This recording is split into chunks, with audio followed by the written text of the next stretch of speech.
eto na nga, pag-usapan na po natin itong mga maiinit na nangyayari dahil meron po ako napapansin. Tila ho nagtatawag na ho at meron hong matinding mensaheng ibinibigay si Senator Bato sa mga AFP at sa mga PNP official. Kasi ho, alam nyo, itong mga nakaraang araw, talaga hong medyo iba na ho ang banata na nangyayari dito ho sa Senado at sa Kamara. Particular na po kay Senator Bato at dito kay Acop at kung sino-sino pa po katulad ni Paduano. Ang tindi na ho ng binibitawan na salita ho ni Bato. Alam naman po natin si Bato, siya po ay yan yung tipo ng tao na meek.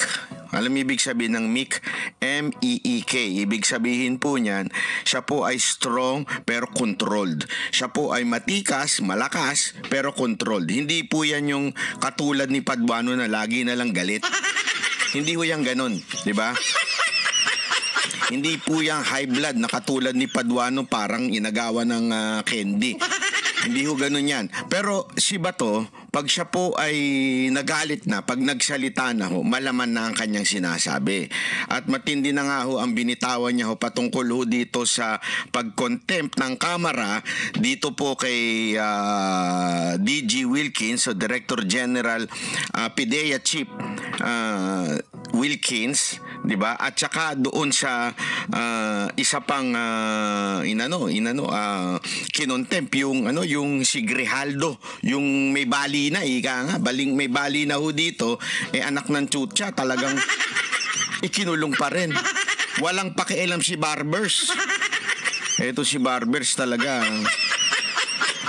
Feeling ko nasaktan ito Nasaktan to kasi mantakin mo, gusto ba naman niyang pa-NBI pa yung mga vloggers kuno na hindi naman siya pinatulan ng NBI kasi alam mo itong NBI professional din naman po yan. Hindi naman po pwedeng basta-basta na lang sila magkukulong ng tandaan ninyo ang tayo po ay merong isang matinding batas nga sa konstitusyon. Yan po yung Bill of Rights, di ba? Article 3 po yan, napaka-importante, isang sagrado yan, freedom of speech. And as a social media vlogger, you might not consider it as a professional media, but still social media. Kaya nga social Mas social pa doon sa media. Hindi wala akong biro. Ibig ko sabihin, sila po ay parte rin po ng media. Ang platform nga lang through online, internet. As a matter of fact, mas pinaniniwalaan pa sila. Kasi nga po, kung papansinin ninyo, yung mga news, traditional media, ay lumipat na rin sa social media. Ibig pong sabihin lamang po nun mga kababayan, mas effective po at minsan mas kapanipaniwala dahil alam naman natin, pag mainstream media, yan po'y pagmamayari ng mga oligark. May mga minahan yan. Di ko na lang sasabihin kung sino yung matinding may minahan dyan. Pero gayon pa man, kaya ho sila ay sumisip-sip din ho sa mga politiko. Hindi ho sila independent. Maybe the anchor or the host, maybe may sarili-sarili silang opinion. Pero pag yan po, chinap-chap na ho ng newsroom at iba na ang pinalabas sa newsroom. Tandaan natin, ang newsroom yung kanilang manager dyan, yung kanilang nagko-control dyan. Siyempre, empleyado ho yan ng oligark na may-ari ng minahan. Naturalmente, sisip-sip yan. Tama, mali, di ba? Kaya, alam nyo, importante ho nating maintindihan ang sitwasyon sa Pilipinas na yung media ay isa hong matinding sandata para ho sawatain itong mga animal nating mga politiko. At dahil nga po dyan din po naglalabas ng galit si Senator Bato. At eto, pag-usapan po natin yan kasi marami ho siyang binitawan na talaga namang alam mo, feeling ko, this is one way of calling the AFP and the PNP. Again, it is not to call na parang it is not na to rebel, okay? Hindi ho para magrebelde. Hindi ho yun ako ho, paulit-ulit ko sinasabi ho ito sa aking channel. Kung ikaw ay regular na banateros, sigurado ko, alam nyo na ho ito, paulit-ulit ko na sinasabi ito. I am against any form of rebellion sa government. I am against, okay? Any form of rebellion. Bakit po kanyo? Kasi nga ho, alam naman po natin ang father of rebel, walang iba kundi si Lucifer, di ba? Nag-rebelde yan sa Diyos eh. Tayo po, hindi tayo papayag dyan. Hindi ako agree dyan. Ang akin lang, pwede ho tayong mag-criticize o magbigay ng ating opinion at magkaroon tayo ng kalayaan, freedom of speech, freedom of expression. Dapat ganun ang gawin natin. Feeling ko, dapat panawagan na huna natin ito sa AFP and PNP. It's about time na panindigan ninyo yung sinumpaang tungkulin ninyo. Ano ho ba yung tungkulin ninyo? Protektahan ang konstitusyon at protektahan ang tao. Hindi po protektahan ang nakaupong politiko. So it's about time, AFP, PNP, it's about time na magsalita po kayo kung kayo na ang inaapi. Yung institusyon nyo na ang binabanatan. Kasi ngayon mga kababayan, yung ginawa kay Grijaldo, institusyon na ho ang binanatan doon. Hindi man lang siya ipagtanggol nung walang, ewan ko. Ayoko magsalita pero mahinang nilalang yung PNP chief natin. Yan ang katotohanan. Napakahida mo, PNP chief. Bakit kanyo? Binabastos na yung tauhan mo, ikaw nga. Yun ang totoo. Bakit kanyo? Itong kanyang tauhan, wala na ho, nakakinulong na. Alam mo yon, may bali na, kagagaling lang sa opera, ikinulong ngayon ng kamera, wala ka man lang sinasabi. Takot ka, sir? Wala kang bayag, sir? Ako nagtatanong lang, sir, ha? Ako nagtatanong lang. May bayag ka ba, sir? Kasi sir, hindi na ho tama yung ang tauhan ninyo, ginaganyan na ho. Magagalit ho sa inyo yung ibang mga opisyal dyan sa PNP kung pinapabayaan nyo lang. Kasi kung ang ordinaryong pulis gipitin, mas lalong dihado, di ba ho? Kasi ito nga kernel na ho ito. Si Grijaldo ginipit ng kamera dahil lang hindi niya nagustuhan yung sagot. Panoorin ho natin ito, ha? Panoorin natin. Kasi dalawa ho yan. Kaya ipapaliwanag natin ng masinsinan kung anong nangyayari ngayon. Si General Villanueva, kasi hindi po matatawaran. Sandali, medyo nagkamali lang ng konti dito. Ang pinag-uusapan ho dito si Villanueva, yung PIDEA chief, okay? Si PIDEA chief po ang pinag-uusapan ngayon. Hindi itong picture na ito, okay? Yung kanyang naging experience, mga achievement. Nagkasama po kayo minsan sa operation. Naalala ko noong nagkaroon po ng hostage taking, doon sa Davao. Kayo po talagang dalawa at yung isa pa ang nanguna talaga doon. And along the way, tinaya na po niya yung kanyang buhay, lalo na sa paglaban po sa illegal na droga. Nakita po natin yan, talagang hands-on po siya sa mga every operation. Tapos ganito lang po ang mangyayari. Kukwestiyonin yung war on drugs. Ano na lang po yung message natin na naipapadala nito sa public, lalo na doon sa mga gusto na masawata talaga yung illegal na droga? Walang ibang mensahe na ipaparating kundi power tripping yung ginagawa ng mga tao na yan. Sobra talaga. Power tripping. Alam mo, talagang napakasakit sa akin ng kalooban yung nangyari kay Wilkins dahil parang kapatid ko yung tao na yan. Parang kapatid ko yan. Sa academy pa ay kilalang kilala ko na yan sa Philippine Military Academy nung Cavite pa kami. At nung gumraduate siya, namumonitor ko yung kanyang mga accomplishments sa Philippine Constabulary, sa PNP, hanggang sa pumunta siya sa NARCOM at sa PDEA. Talagang walang atrasan yan. Puro trabaho ang ginagawa ng tao na yan. Kaya nga yan, nagkakapangalan, nakikilala bilang isang magaling na operative dahil talagang ulitin ko po, ang pinag-uusapan po nila dito yung unang na contempt na si PIDEA chief, ex-PIDEA chief Villanueva. Hindi po itong itong nasa picture. Talagang buhay niya, palagi niyang sinusugal para lang magampanan yung kanyang trabaho. In fact, nabanggit mo naman yung yung hostage rescue operation na ginawa namin doon, laban doon sa mga hostage taker doon sa Dapicol, if you remember, di ba? I remember. I was then the battalion commander. There were around 500 people under me. Si Wilkins naman is one of my company commanders. Meron siyang around 100 policemen under him.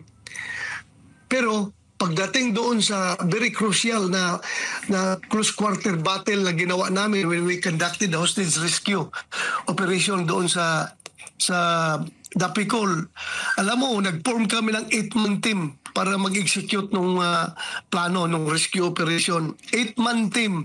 At alam mo kung sino kasama doon. Ang nag-lead doon, ako ang number 1 assaulter. Number 2 assaulter, si General Colonel Evangelista. If you can remember. Number 3, si Captain Wilkins Villanueva. Grabe. And the rest, yung 5 tao ay puro mga pensio na. You can just imagine, pwede naman namin iutos yun. Tama. Ako, batalyon commander ako, may 500 ako na tauhan. Pwede ko mang i-delegate sa mga tao ko. Si Wilkins naman, meron siyang 100 na tauhan. Pwede niyang mag-utos sa mga tao niya. Pero kami mismo ang nag-conduct ng rescue operation dahil alam namin kung gaano ka-crucial yun ang na operation. Sabi namin, kung mamatay man tayo, at least tayo namatay, hindi yung tauhan natin. Correct. We have to lead by example. Grabe. Admar, talagang kami ang nag-assault doon at na-rescue namin yung mga hostage taker, mga hostages, at napatay namin yung mga hostage takers. Talagang pinipersonal namin yun, dinibdib namin yung trabaho namin, Admar. Okay lang kung tayo ang tamaan ng bala, Wilkins, wag lang yung mga tauhan natin. So tayo, let's go. Tayo ang mauna sa operasyon. So ganun po, kadedicated si Wilkins Villanueva pagdating sa trabaho. Mag-usap kami pagkatapos sa operasyon, si Wilkins. Yung tinamaan ng bala doon sa loob, kung yung bala na yun sa atin tumama, anong mangyari sa mga anak natin, Wilkins? Ang liliit pa ng mga anak natin. Sabi ni Wilkins sa akin, sir,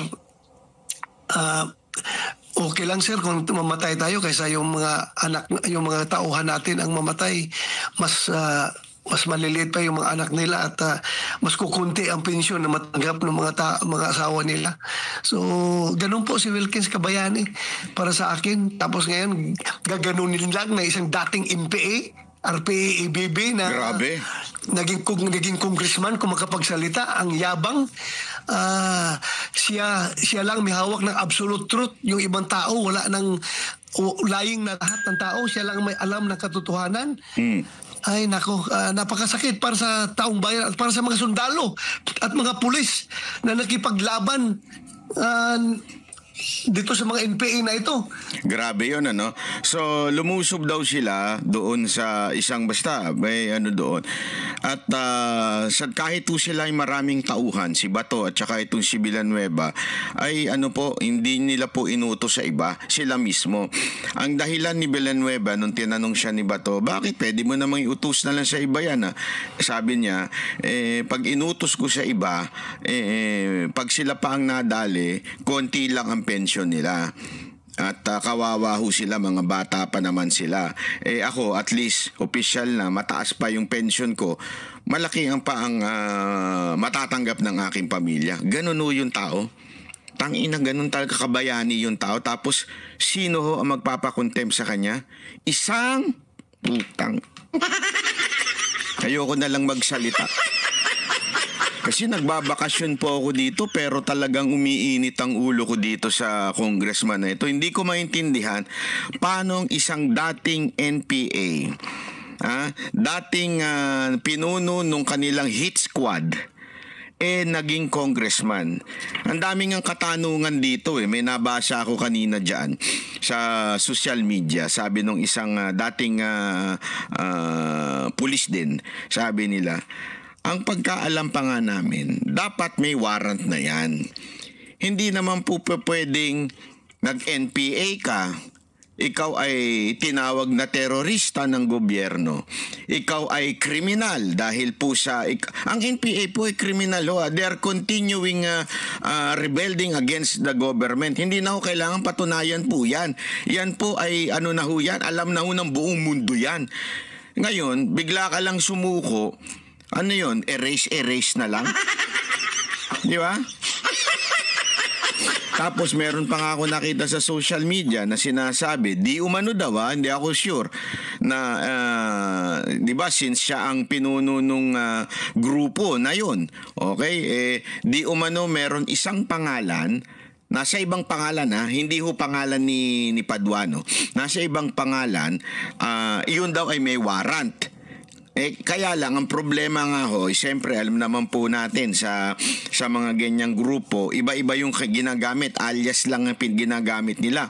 So yung warrant na yun nasa alias lang. At itinuturo, di umano daw, allegedly, ay si Paduano daw yun. Which is dapat pang patunayan. Okay? Kasi, again, alleged lang po yun ng isang nagsulat sa social media na isang dating pulis. Ang tanong ngayon, ako hindi na yun eh. Hindi na sa akin yung whether may warrant ba siya o wala siyang warrant. It doesn't matter to me. The mere fact na it's documented, di ba? Pahanapin nyo, i-google nyo po yan. At sigurado naman po ako, aminado rin naman po si Paduano na siya po ay dating NPA. Di ba? Sigurado naman ako kasi alam naman ho yan ng, it's a public knowledge, ika nga. Bakit na andito to sa camera? Diba? Meron na ho ba itong pardon? Sino ho ba ang nagpardon dito? Para, sabihin, nagpardon, nagpatawad. Okay, sino ho ba? May programa ho ba na nagsabing siya ho ay may pardon na? Ano ho bang mga katibayan? Yan ho ay nagtinatanong ho ng taong bayan ngayon. Nauungkat dahil sa ginawa nito. Dahil isang dating NPA, imaginein mo, isang dating NPA, ang pinakontempt niya ngayon ay isang bayani sa PNP. Kaya nga marami hong mga grupo, mga PMAyer na ipinagtatanggol ho. Ito hong si PDEA Chief, si ex-PDEA Chief Wilkins. Bakit ho kanyo? Kasi nga naman, ito'y karangal-rangal na tao. Ito'y bayani. Ito ho'y sabi nga nila gumawa ng pangalan kasi sa PNP. Alam nyo mga kababayan, ito makinig po kayo na mabuti. Yung mga PMAyer, hindi ko naman sinasabing yung hindi PMAyer, hindi malupit Pero di ba yung mga PMAyer, pag sila graduate dyan, matik yan, pag pumasok sa PNP, opisyal yan di ba? Kasi ganun na, ewan ko kung anong sistema yon. Iba yung nasa graduate sa PNP o di kaya yung PNPA, di kaya yung mga crime criminology, mga ganyan-ganyan. Iba ho yung PMAyer. Diyan kumukuha ng opisyal yung ating gobyerno para sa PNP. So definitely, iilan lang po yun. Hindi naman po kasi lahat ng PMAyer napupunta sa PNP. Marami ho dyan kung saan na nakakalat. No? Yan ay mga disiplinadong may mga honor na tao tas nasa AFP. Ang alam ko lang na walang kwenta dyan. Yung isang PMAyer na sundalong kanin, kilala niyo yun? Pangalanan niyo nga yun. Laos na yun, ayoko ng pangalanan yun. Yun lang ang pinaka-disgraceful na sundalo Si sundalong kanin. Ilagay niyo yung pangalan dyan kasi ayoko nang pasikatin yung animal na yun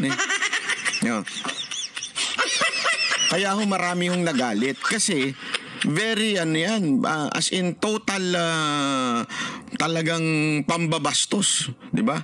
Talagang total disrespect to the institution. Mantakin mo isang dating NPA sa pagmumukhang ganyan. Tingnan niyo yung pagmumukha Alam mong walang gagawing maganda sa buhay. Di ba? Yung ganyang pagmumukha, hindi katiwa-tiwala Di ba? Sabi nga po ni Ka Eric, kilala niyo si Ka Eric, yung dating kadre na nasa SMNI, yung ating kaibigan si Ka Eric, sabi niya nga, eto si Paduano, sinipa pa nga daw to si NPA. Grabe, NPA ka na, sinipa ka pa. Nantakin mo, ikaw na yung You are the worst of the worst. Ika nga, kasi napunta ka na si NPA, tapos sinipa ka pa. Para bagang... Hindi, parang parang ganito illustration parang napunta ka ng impyerno, sinipa ka pa ni Satanas doon. Sabi siya, masama ka pa, doon ka na lang. Hindi, nilagpasan mo na yung Parang ganun ang dating Di ba? Mantakin mo, etong si Paduano ganun daw. Sabi ni Ka Eric, allegedly, Ka Eric, ikaw may sabi hindi ako. Sabi ni Ka Eric, sinipa daw ito dahil nag-bodyguard daw sa isang politiko. Mantakin mo, NPA ka nag-bodyguard. Alam mo talagang may sabit pagka ganyan. Di ba? Alam mo talagang may sabit pagka ganyan ng ugali. Di ba? So yun na nga po, ganun na nangyari. Siya po ay sinipa hanggang sa napasok ko dito sa kanyang party list. Hindi nga ho ito binoto eh. Kasi 'di ba yung district congressman talagang binoboto 'yon. Ito ho, ang binoboto ho sa party list system ay yung party list. Tapos ikaw yung first nominee, yung iba nga nalulusutan hindi ikaw ang first nominee nung binoto. Biglang ikaw na naging first nominee, pinatanggal mo yung may mga ganong katarantaduhan diyan sa party list Yung bigla na lang mawawala yung first nominee tapos ikaw na yung naging congressman. Dapat tanggalin na yung sistemang ganyan Hindi totoo lang. Dapat tanggalin mo yan sa ating pagka nabago talaga yung konstitusyon natin. Pero wag ngayon. Yayariin tayo ng mga animal. Wag ngayon. Yung mga buhaya, nakabang yan. Dapat pag nabago yan, yung konstitusyon na yan, tanggalin na yung party list system na yan. O kung hindi man tanggalin, revisahin yung patakaran dyan. Dapat talagang may nominado na yun mismo yung iboboto mo. Kasi nangyayari, 'di ba? Halimbawa, itong si pangalan nito si Busita, binoto ng mga riders party list yan. Pantakin mo tuwan-tuwa yung mga rider. Yay! Panalo si Busita. Hindi nila alam, nakalusot din yung first nominee ng One Rider Party List. Yung Bugoy, na wala namang ginawa sa mga rider. Pero ang pangalan ng party list niya, One Rider Party List. Tama, mali. Kaya kayong mga rider, wag po kayong tatanga-tanga sa susunod na botohan. Wala na po si Busita sa One Rider Party List. Si Busita po tumatakbong senador. Okay? So, boto nyo na lang siyang senador. Walang problema yan. Kung gusto ninyo magkaroon kayo ng representante sa Senado, go! Maganda yan. Pero huwag nyo na iboto yung One Rider Party List. Yung mga nila doon, mga first nominee nila doon at saka second nominee nila, hindi naman na kayong iniintindi. Mantakin mo, nilagay nyo dyan. Hindi, ako tanungin ko kayo mga rider. Sa tingin nyo, hindi kayo nabudol? Kayo mga rider, sige. Hindi kayo nabudol. Ano nangyari? Meron bang nagawang batas para sa inyo, ang One Rider Party List? Baka si Busita meron. Ako doon. Wala akong problema doon. Talaga naman ang puso ako talaga, walang biro ito. Ang puso naman ni Busita talaga sa rider. Ako agree ako dyan. Pinanonood ko yung mga video niya. Maganda yung banat niya. Maganda yung mga pagtatanggol niya sa mga rider natin. Wala akong problema dyan. Pero yung One Rider Party List, nawala na sa hulog yan. Huwag nyo nang ano yan. Katulad din itong isang Paduano na ito. Hulaan ninyo kung anong party list nito. Hindi natin alam, di ba? Bakit nandyan yan?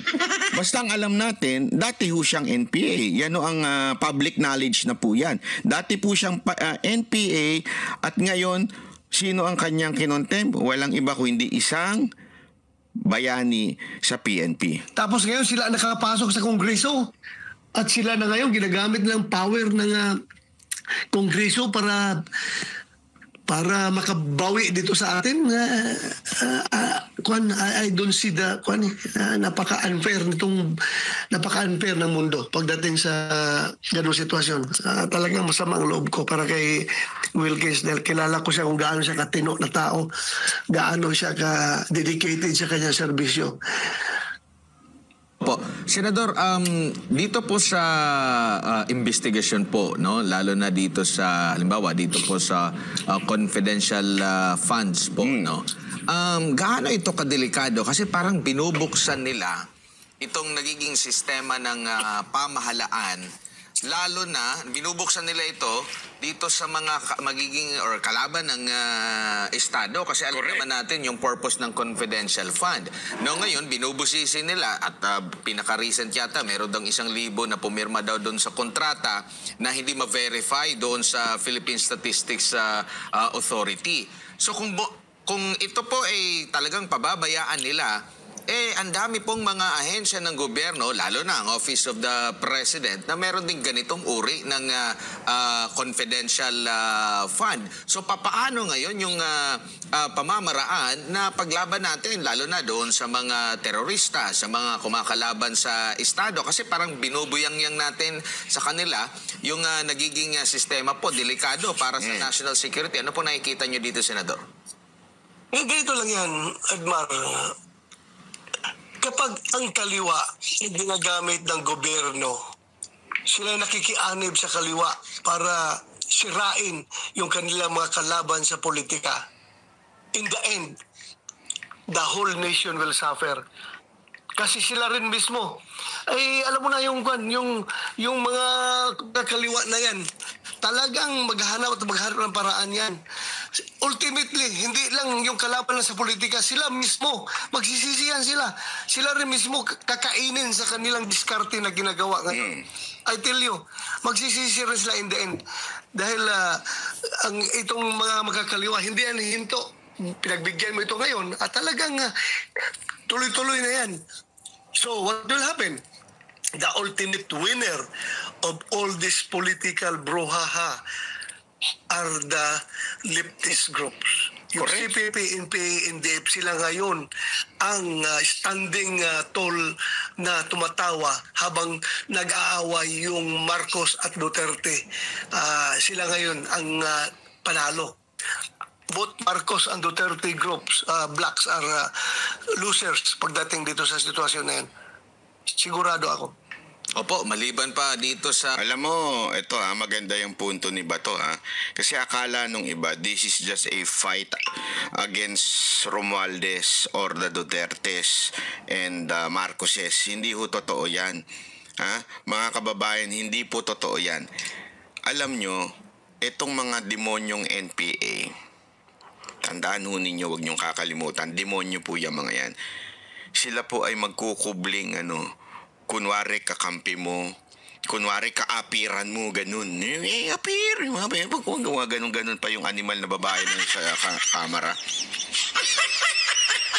Kunwari lang yan, they're pretender. Sabi nga ang mga NPA, traidor yan.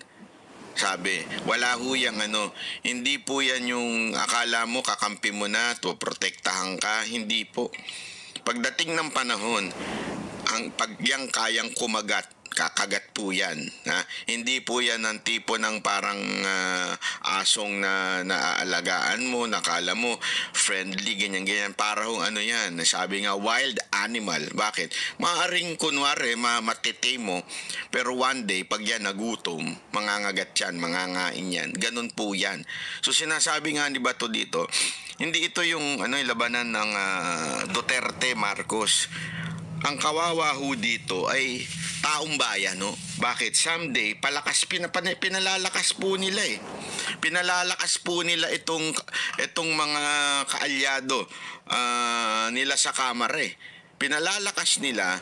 Siyempre, pag pinalakas mo, matik yan, may kapalit yan. Hindi naman po pwedeng, sige, kayo tirador ni Sara Duterte. Basta, tirador lang kayo. Walang ganun. Siyempre, may kapalit yan. Di ba? So yung kapalit niya, pinalalakas nyo yung kanilang kapangyarihan. Meron kayong, ewan natin kung masasabi natin monetary compensation o pero sigurado ako may kapalit. Di ba?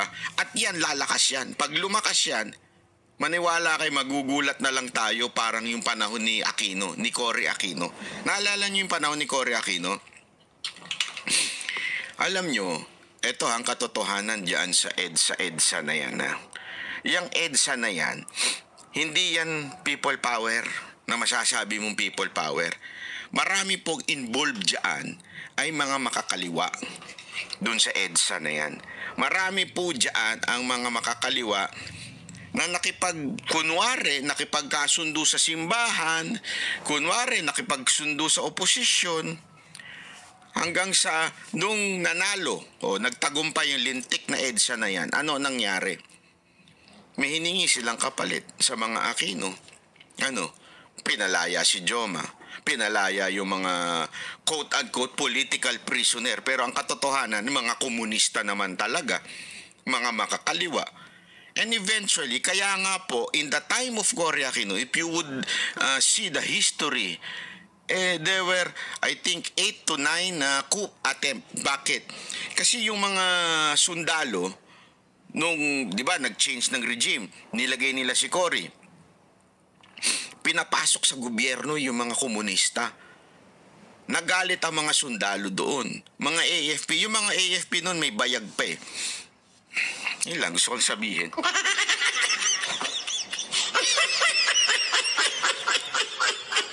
Yung pinuno nila doon, maano pa eh. Kaya nga lumaban sila, nagkaroon sila ng nagkuyo ng, again hindi ko sinasabing magku ha. Again, hindi ko po sinasabing magku. Pero ngayon, ang hinihingi na nga lang natin, magsalita man lang kayo na this is no longer right. Diba? This is no longer right wherein yung matitinong mga nagsilbi sa ating bayan ang pinarurusahan nung mga dating nagrebelde sa bayan. Dapat na po kayong magsalita. Hindi yung magrebelde. Ulitin ko, paulit-ulit ko sasabihin to. Sawang-sawa na akong kauulit, ha? Baka mamaya may tatanga-tanga na namang ano dyan. Ulitin ko, hindi po kayo ini-encourage ni Banat Bay magkudita. Hindi ho yun. Wala po akong karapatan dyan. Hindi naman po ako sundalo, hindi naman ako opisyal. Ang akin lang bilang mamamayan, panahon na ho na magsalita po kayo. Panahon na ho na sabihin ninyo sa amin, nakakampi pa namin kayo. Bilang ordinaryong Pilipino, hinihingi ko sa AFP, hinihingi ko sa PNP, yung mga matitino pa dyan, alam ko, marami ho tayo naging kaibigan na matitino. Magsalita naman po kayo. Alam kong pinagbawalan kayo ng inyong mga pinuno na magsalita about politics. Hindi ko sinabing magpaka-Duterte kayo. Hindi yun na sinasabi ko dito. Ang sinasabi ko dito, maging boses naman kayo ng taong bayan. Gusto nyo iba na ilagay nyo, wag lang alam mo yun, ibig ko sabihin, kahit wag na kayo mag-Duterte, wag na yan, oh. Basta man lang makita namin kayo maninindigan na sabihin ninyo, mali na ang ginagawa nitong lintik na tuwadkom na ito. Mali na ang ginagawa ng Kamara at talagang ino-over na nila yung abuse sa pagkukontempt ng kung sino-sino hindi nila makursunadahan ang sasabihin.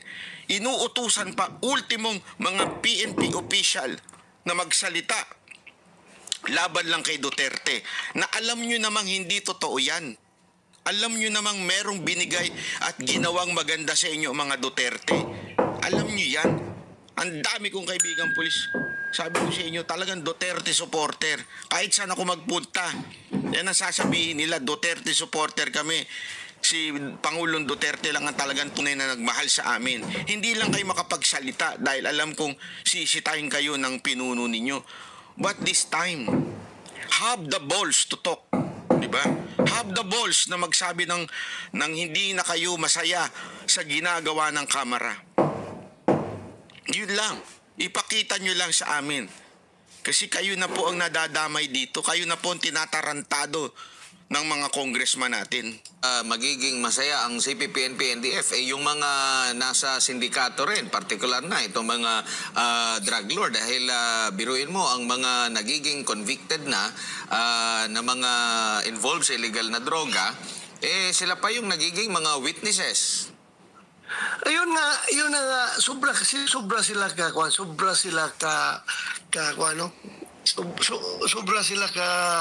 dia so ang term yan,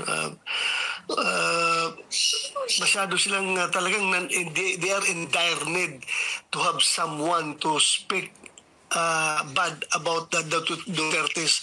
Kaya kinukuha na nila yung pati yung mga konbiktado at yung mga may kinakaharap na kaso. Yung si Colonel Pusang Alos, yung Colonel Asirto na yan. Ginamit nila ng husto para magsalita laban sa Duterte. Nako, grabe. Ito pa. Ipapakita pa natin ito, ha. Ito. Kinundina ng isang dating chief PNP ang pagpapakulong ng Kamara kay dating Mandaluyong Police Chief Hector Grijaldo.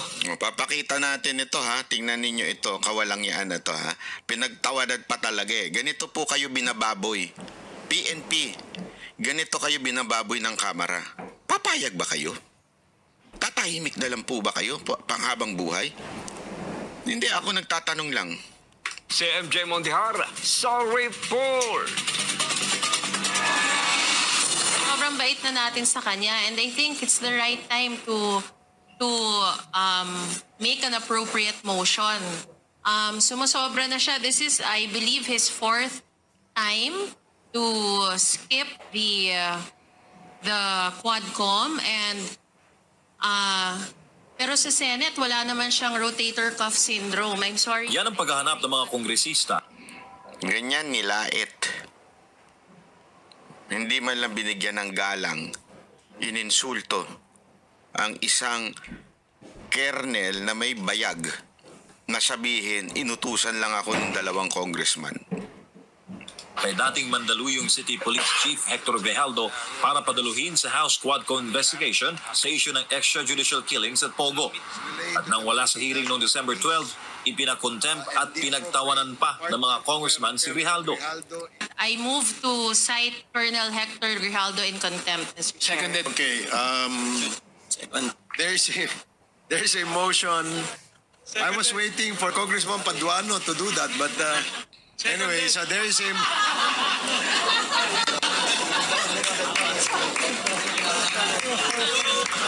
Ito ang kasalukuyang lagay. Ito ang kasalukuyang lagay. Oh. Tapos pinagtawanan pa. May palipat-lipat pa sila. Si Paduano na naman to eh. Yung ililipat daw niya yung corona niya na dito sa babae na to. Ha? Ang bababoy niyo.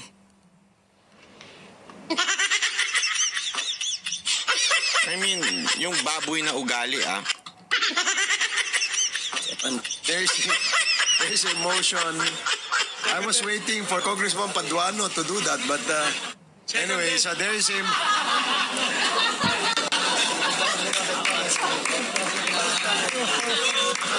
Ito ang kasalukuyang lagay ni Colonel Grijaldo na bagong opera sa kanyang balikat. Sa larawang binahagi ni former PNP Chief ngayon Senator Ronald De La Rosa, kapansin-pansin ang medical condition ng aktibong police official. Saad ni Senator Bato, nakiusap raw si Grijaldo na dalhin siya ng Quadcom sa isang government facility dahil sa kanyang medical condition.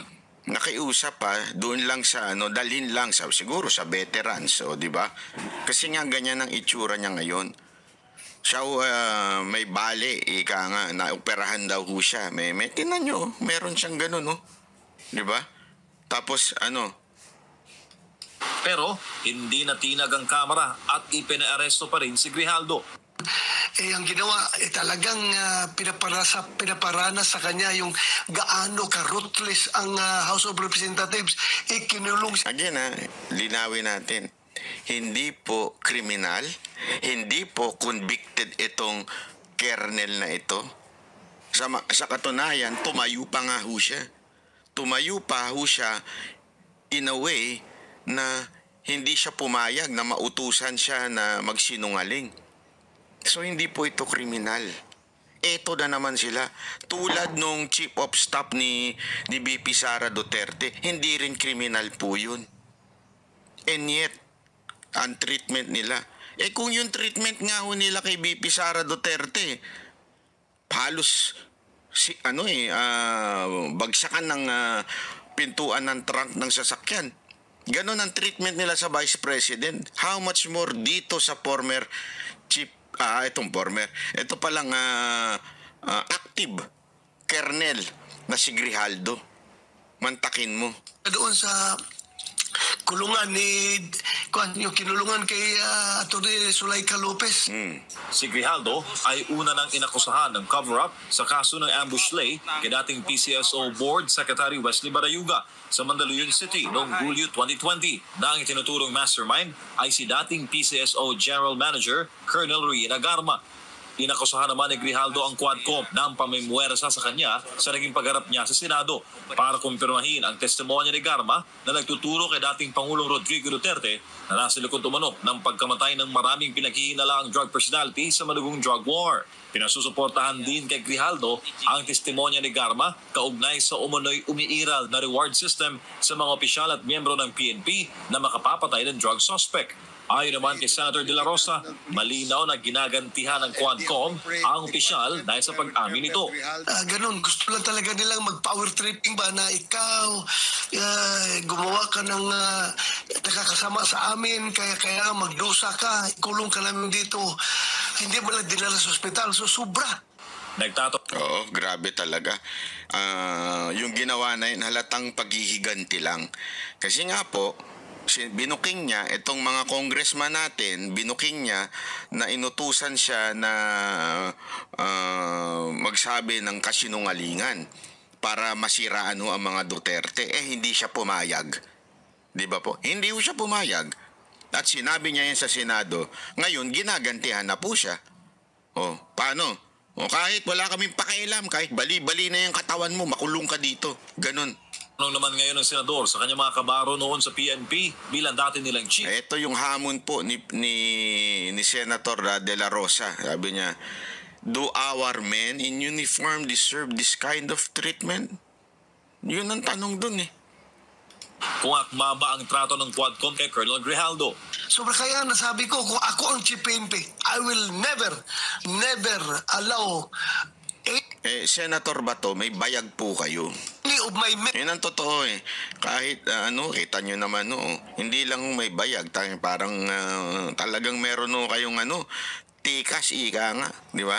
Meron kayo nun, Senator Bato. What do you expect? Di ba? To experience this kind of maltreatment, this kind of injustice na ginagawa nila ngayon sa isang police colonel. Paano na lang ang ordinaryong tao? Yan ang mahirap dyan, mga kababayan. Hindi ako, totoo lang. Yan ang nakakatakot ako mabuhay sa Pilipinas ngayon. That's the truth. Kasi once you are the enemy, o kaya you are in the opposition, they would do everything They would do everything, even beyond laws. Ibig sabihin, kahit beyond sa batas natin, gagawin nila para gipiting ka lang. Nakakatakot na Hawak na nila ang lahat. Mula sa Kamara, mula sa Senado, sa Executive Branch, mapa-PNP, mapa-AFP, hawak na po nila.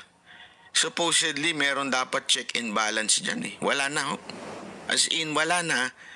Kahit nga minsan sa husgado, nayayari po nila Lalo na pag sa fiscal level pa lang nayayari na nila. Di ba? Kawawa tayo mga ordinaryong Pilipino. Yan ang katotohanan mga kababayan. Ito seryosong bagay nito. Kawawa tayong mga Pilipino. Tayong mga ordinaryo na walang kalaban-laban. Ngayon, itong mga pinagtitripan, yung mga kumakalaban sa kanilang mga opisyal, paano kung dumating ang panahon na, so ibig sabihin, parang sinasabi ng ating gobyerno ngayon, kaya namin gawin to sa opisyal kaya tumahimik kayo. Hindi ka mamamayan ka, tumahimik ka. Kasi kaya naming tanggalan ng mga estrelya. Kaya naming gaguhin ng mga opisyal kung gustuhin namin. Kaya kayo, tumahimik kayo. Ganun ang dating yan, mga kababayan. Kung itong police colonel ay ginaganon nila, binababoy nila, paano lang yung ordinaryong tao?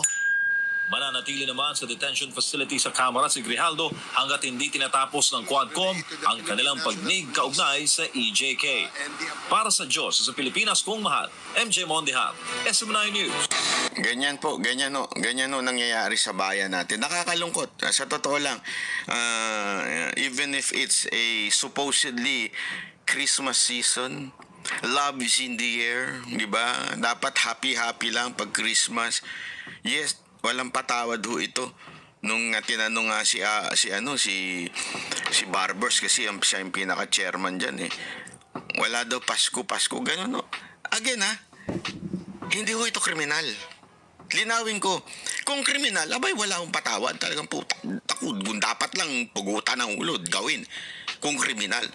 Pero hindi ito convicted, hindi ito kriminal, hindi ito accused. Again hindi pa ito accused. Ito resource person lang na hindi nila magustuhan yung sagot at hindi nila nagustuhan na nagsabi siya ng totoo. Ngayon, ganito na ang ginagawa. Di ba? I mean, kung kung ikaw nasa tamang pag-iisip, alam mong maliho ito.